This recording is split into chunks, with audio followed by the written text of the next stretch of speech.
और इतना जैसा मैंने सोचा था हो रही है। ठीक है ना, लेकिन उसके पीछे कुछ राज था जिसको मैं नहीं समझ पाई थी। थोड़ा सेंस तो आ रहा था लेकिन कन्फर्म नहीं हो पा रहे थे। तो मैं चाहूँगी कि अपने मुखारबिंद से ये आप लोगों को उस स्टोरी को बताएं कि पीछे का राज क्या था। हाँ, खड़ी हो के बोलो। नहीं, खड़ी हो के बोलो। अरे एक्सप्रेशन आता है, खड़े हो जाइए। एक्सप्रेशन मेरा सब भाव आएगा। नहीं स्पीच तो खड़ा होके ही देना पड़ेगा। मैं सिर्फ ये बताऊंगी कि ये पूरी प्लानिंग कब से शुरू हुई, कैसे शुरू हुई, कौन कौन इसमें कैसे कैसे इन्वॉल्व रहे हैं। सबसे पहले 18 अप्रैल था, रात में इसका फ़ोन आया 8-9 बजे कि मुझे आपसे बात करनी है। हमने कहा कहो, तो बोली कि मुझे पापा मम्मी का जो है वो एनिवर्सरी सेलिब्रेट करना है और मुझे उसके लिए प्रिपरेशन करनी है। वो लोग रहेंगे तो हर बार वो मना कर देती है माँ और कहती है नहीं करना है, ये सब नहीं करना है, बस केक काट लेना है। तो चाची आप जो है 20 मई को छुट्टी ले लीजिए और चाचा को भी बोलिए छुट्टी ले लेंगे और माँ और पापा को अपने यहाँ ले जाइएगा। तो हमने मेरा पहला एक्सप्रेशन 20 मई को पीटीएम है, मुझे छुट्टी नहीं मिलेगी। कह रही है 1 महीने पहले से बोल रही हूँ ले लीजिए। हमने कहा तुम कितने दिन पहले से ये बोलो उस दिन छुट्टी नहीं मिलेगी मुझे। आगे पीछे कर दिया। फिर मैंने कहा अच्छा ठीक है। फिर उसने बोला, तुमने कहा ठीक है। फिर नेक्स्ट डे मैं गई तो मैंने कहा भाई हमको 20 मई को छुट्टी चाहिए। तो छुट्टी तो आपको नहीं मिलेगी। फिर सोचते रहे कि कैसे प्लान करें। सबसे बड़ा टास्क था भैया को हम कैसे ऐसे आए और बोले भैया मेरे घर चलिए। ये भी बड़ा ऑकवर्ड होगा, नेचुरल लगेगा ही नहीं। अब उसको नेचुरल वे में कैसे करना है तो सोचते रहे, कुछ समझ नहीं आया। एक तो ये समझ में आया कि हनुमान सेतु ले जाएंगे, ये था प्लान के अंदर, और फिर वहाँ से अपने घर लेके चले जाएंगे। फिर ये हुआ है कि ऐसा ना हो कि मेरे को स्कूल से आते आते 12 बज जाए और मंदिर बंद हो जाए वहाँ पे। तो किसी तरह से मुझे 10:30 बजे स्कूल से निकलना था। फिर कल सोचे कि कल मैंने इसको फ़ोन किया, सिटी को फ़ोन किया कि भाई उतने में काम नहीं चलेगा, भैया बहुत देर तक रुकेंगे नहीं, फिर वो कहेंगे कि चलना है घर चलो। तो अब क्या करें। तो पहले हनुमान सेतु ले जाएंगे, उसके बाद बोलेंगे कि आधे रास्ते आ गए तो चलो अब सुमन दीदी से मिल के आते हैं। तो ये कल शाम तक ये प्लान था कि उसके बाद वहाँ से सुमन दीदी के घर जाएंगे और फिर मिल के फिर घर आ जाएंगे। तो बहुत टाइम निकल जाएगा, 6-7 घंटे का टाइम निकल जाएगा। तो यही प्लान फिक्स हो गया था कल रात तक। आज सुबह इसका फ़ोन आया अमृता का कि चाची वो माँ कह रही थी कि पापा से कहेंगे मूवी दिखाने के लिए कृष्ण अवतारम, तो आप ऐसा कीजिएगा कि गोवा के यहाँ से फिर वहाँ चले जाइएगा। तो हमने कहा अच्छा रुको। फिर मैंने फटाफट देखा, उसमें 1 बजे का शो दिखा रहा था। तब मैंने सोचा कि ठीक है, आप पहले 11 बजे मंदिर ले जाएंगे, फिर उसके बाद 12 बजे 12:30 बजे फिर शो का। फिर मैं आई 10:30 को मैंने फ़ोन किया कि आप लोग रेडी रहिए, मैं आ रही हूँ।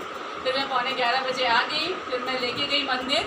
रास्ते में भाभी ने कहा कि नहीं, कल ही भाभी को फ़ोन कर दिए थे कि हम आज जो है मंदिर जाना है। मेरे को कई दिन से मन था भाभी, जा नहीं पा रहे हैं, तो आज के दिन के लिए कि आज चलेंगे मंदिर मेरे साथ।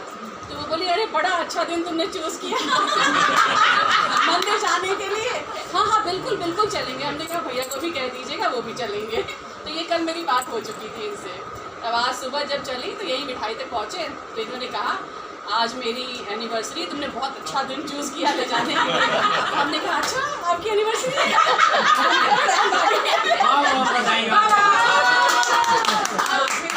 और आगे बढ़ी, थोड़ा और आगे बढ़ी। बोली आज मेरा जो है बड़ा मन था कि भैया से कहे, लेकिन वो कृष्ण अवतारम मूवी के लिए भैया मना कर दिए। हमने कहा अच्छा मूवी देखनी है। तो बोली हाँ बड़ा मन था आज, लेकिन भैया जाने को तैयार नहीं हो रहे। तो हमने कहा अच्छा ठीक है, मैंने टिकट बुक कर दी है आपकी। उसके बाद जो इनका एक्सप्रेशन आया बहुत अच्छा लगा। वो सारा वो ब्लेसिंग्स मेरे को मिल रहा था, लेकिन वो जाना उधर चाहिए था क्योंकि उसी ने मुझे बताया। हाँ तो वो सारा जो है जैसे ट्रांसफर सब फिर उसके बाद बड़ी खुश भाभी की जो चाह रही थी आज वो उनको पिक्चर देखना था भैया के साथ में। मंदिर तो खैर एक पार्ट हो गया था, लेकिन मेन कि मेरा आज दिन बन गया। और पूरे टाइम वो जो है आशीर्वाद देते देते पहुँचे वहाँ पे मंदिर।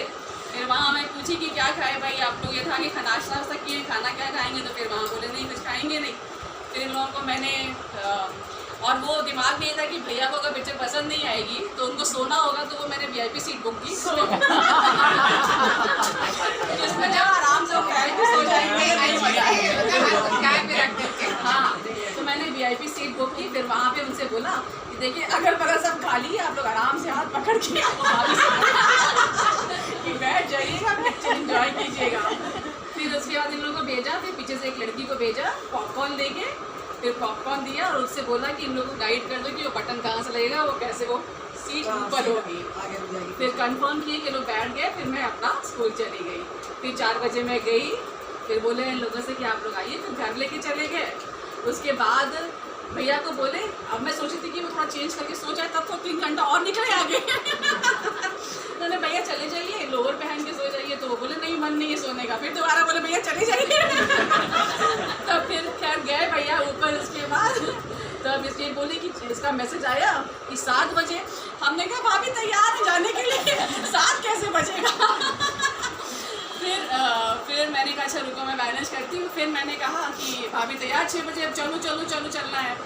फिर मैंने कहा कि इसको एशिया को भी लेके चलना, थोड़ा सा और वेट कर लीजिए। तब किस तरह से 7 बजे और फिर मैं लेके यहाँ पे आई। बाकी की सरप्राइज यहाँ पे थे। अच्छा भाई, 2 शब्द हम भी बोलना चाहेंगे आप लोगों के बीच, जो आज मुझे खुशी इतनी मिली है। वास्तव में सही बात है, इसमें 2 राय नहीं है। पहली बात तो हम सबको धन्यवाद देना चाहेंगे कि सारे लोग मेरे लिए अपना समय निकाल के उपस्थित हुए हैं और मेरी खुशी में शामिल हुए हैं। लेकिन मेरा भी योगदान है उसमें। 5 साढ़े 5 बजे के आसपास फोन की है कि आना है। मैंने कहा मैं बता दूंगा फिर तो अभी फोन करता हूँ।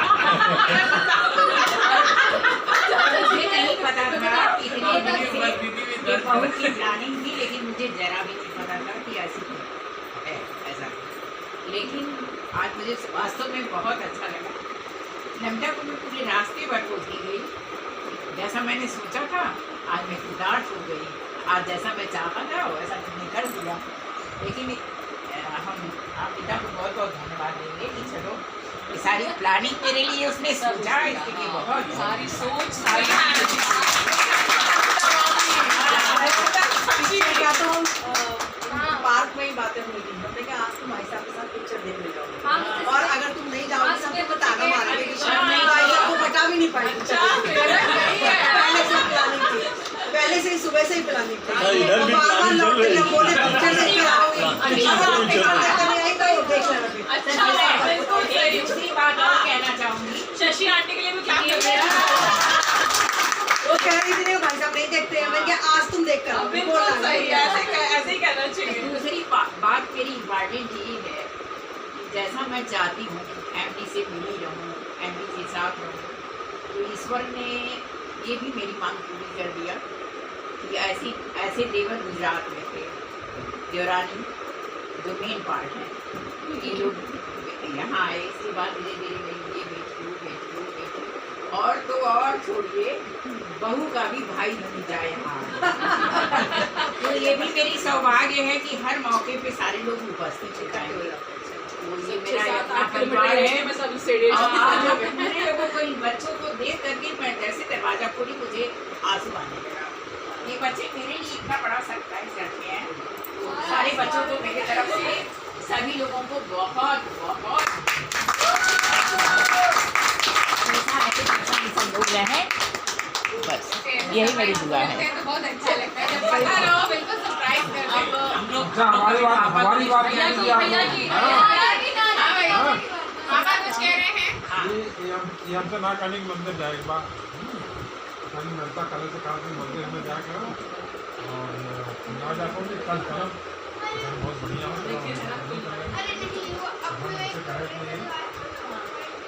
कल जाए प्रोग्राम कैंसिल हो गया और आज हम लोग जाए कि हाँ तब वो जो ना आगे प्रोग्राम रखनी एक मतलब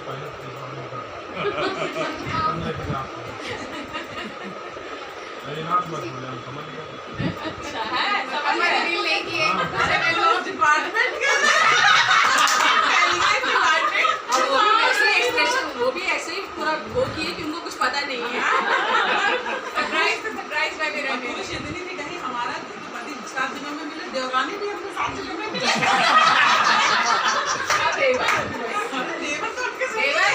देवर की परम बातें हैं माता। अरे देवर अगर कहीं न रहे, देवर न रहे मुझे आंसू आने लगे। अब चलो एक हो गया। अपने का तो सभी लोग करते हैं।